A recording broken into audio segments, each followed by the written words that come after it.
Hello বন্ধুরা, আশা করি আপনারা ভালো আছেন। আমিও ভালো আছি। আজ আপনাদের মাঝে নিয়ে এসেছি নায়রা জামা কাটিং ভিডিও নিয়ে। তো নায়রা জামা কাটিং ভিডিওতে আপনাদেরকে সকলকে স্বাগতম। প্রথমেই আমি একটি পুরনো জামা বসিয়ে সেই জামার অনুযায়ী বডি, কোমর, হাতা এবং গলার অংশ আমি দাগ দিয়ে দিলাম।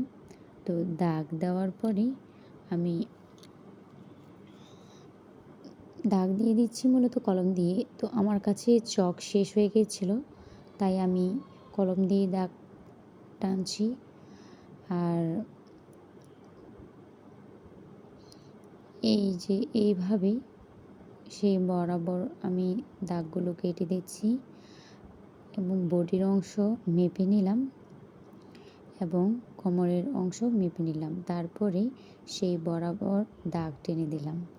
দাগ টেনে দেওয়ার পরে সেই বরাবর আমি কাপড়টিকে কেটে নিচ্ছি।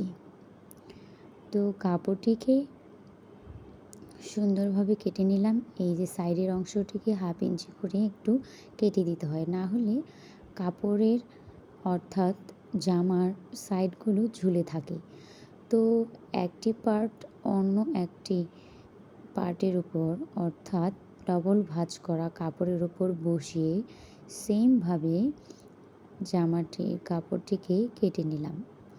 তাহলে দুই পাশের বডির কাপড়টিকে কাটা হয়ে গেল। তো কাটা হওয়ার পরে আমি ভাবলাম যে হাতার সাইড থেকে আরেকটু কাটা উচিত।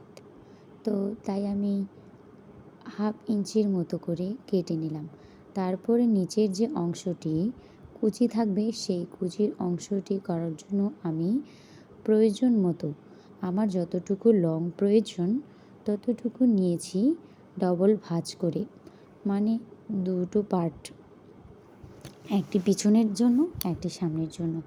তো আমি সমান করে কেটে নিলাম। কেটে নেওয়ার পরে এই সাইডটা আবার কেটে দিলাম।